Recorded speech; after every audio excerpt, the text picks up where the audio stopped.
Wayne MT, Upside or Down News. Today I'm in here with one of the West Side's most gifted and prolific lyricists, Skooda. Yeah, y'all dudes alright, but y'all don't do it like us. And your moves alright, but y'all don't move it like us. I'm about to explode, the hood getting out of control. Lame niggas bringing me out of my mode. I'm just making money. How did you make the step from first being in the basement, going through your uncle's CDs and scratching, to finally grabbing the pen and writing your first rhyme, to linking up with a Chicago legend like Twista? Man, grinding, man. You know what? I invested in myself. I knew I had a talent, man, and went to the studio, man, and recorded my first mixtape, yo. Like, people don't know I had like 2 more mixtapes before those. You know what I'm saying? Like, that was out in the streets, and I was passing them out and selling them, hitting all the barbershops. Like, I was doing my own thing before I met Twist, you know what I'm saying? And the mixtape just caught on, like, and people like, man, his younger brother introduced me to Twist, man. I rap for him. B96 Summer Jam, battled a couple cats, slayed him. Then he linked up and did the Get Money Gang thing, man. Then Stokes threw me on the Money to Blow joint out of love. Show love. Shout out to Lippy Stokes, man. That's how I got on the tube in Rap City. From there, yo. Real. Now, with this new mixtape that we have, Top 5 Material, Part 2, hosted by DJ Moondog. Now, the first one was hosted by DJ Green Lantern. Yeah. Any reason for switching up on the host on this particular project? Nah, not really. Green Lantern my dude, but you know, Moondog reached out to me, so he was like, I'm gonna keep it Chicago, you know what I'm saying? He like one of the few DJs that really reached out to me besides like Broadway Street to reach out, like, you know what I'm saying? He actually hit me.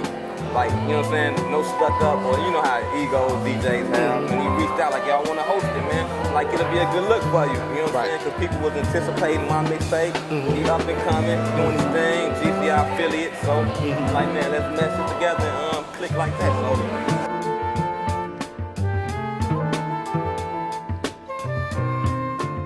what was the particular process of going into making Top 5 Material Part 2? Man, yo. I approached it like an album more so than like a mixtape, you know what I'm saying? Like, you can tell, like, the song structure, like, it's all type of variety of songs, man. I just wanted to reach every market and every genre, you know what I'm saying? Like, I mean, every demographic, like ladies, thugs, hip backpackers, hipsters, like, I wanted to reach everybody, man. But keep it Chicago at the same time, man, and bring something like you never heard before, like a song you would be like, man, like how you approach a new mic coming out, so I want it to be that cool, like my album to be that dope, man. Like how Nas would come with the concepts, how I flip like the suicide joint or the hey baby talking about my pen, you know what I'm saying, metaphorically, like it's a woman, like, you know what I'm saying, like just different concepts. So I just want to mess around with the concept, more like an album, something deep. How do you feel you are right now as far as your career? Like you said, you have your 2 mixtapes into it. You have a full feature length that's highly anticipated from a lot of people in the street.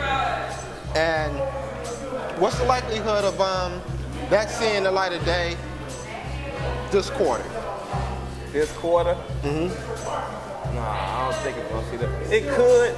If people was really on their job, like, man, we can get it popping. Like, I like what Ye and Cudi them doing, man. They all them dropping on the same day. I think that's real dope. But Ye to push his people's artists, like that's crazy, man. You know what I'm saying? Like, I'm gonna put y'all out. It might hurt them, but then again, at least they getting their projects out there. Like, some people don't never get their projects out there, but mine gonna see the light of day regardless, because I know the game. You know? Like, I push this album, I work this mixtape. I mean, like an album, like all the radio interviews, all these interviews I've done is all on my own. Like, shot all my own videos, directed most of the videos myself. You know what I'm saying? Like, I put everything together myself. So with or without a label, you still gonna get the material, man. That's what cats, they fall in the slump. Like, you see how Gucci don't do it?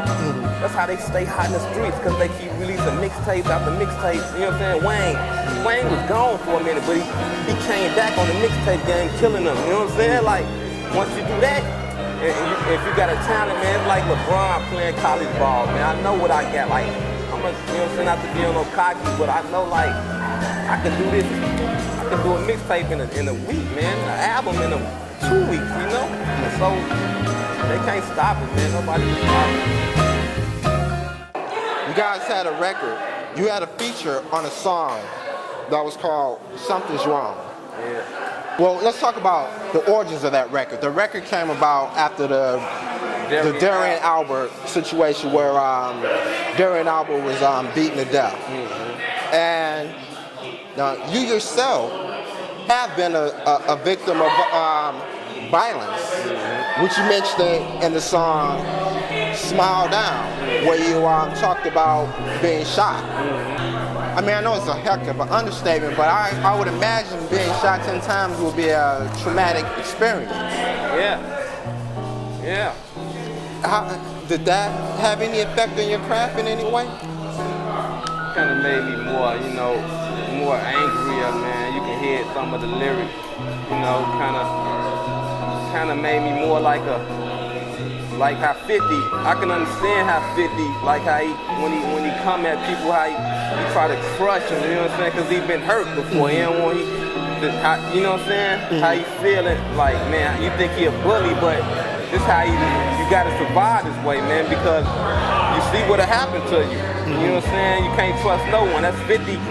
I can read 50 like how we act around different artists, and you know what I'm saying? Like, man, bump the industry. Y'all ain't like this, woo-woo, cause he been shot. He don't care about no rap beats. That's why he's so quick to jump in it. He feel like, man, you ain't been through what I've been through, so man, this is chump change to me, man. I can take these dudes. I've been through this. You know what I'm saying? Like, it's kind of like that. You gain that approach to things, man. Being like more aggressive, man. You know what I'm saying? Like, because you don't want it to happen again. You feel me? So you got to be on your P's and Q's, man. So it just made me more of a monster. But it's all good, though. So yo ho, love me, I stay dressed to impress. Polo, get into be on my fly guy shit, so I bring them toys out. Low with all type of patches like a Boy Scout.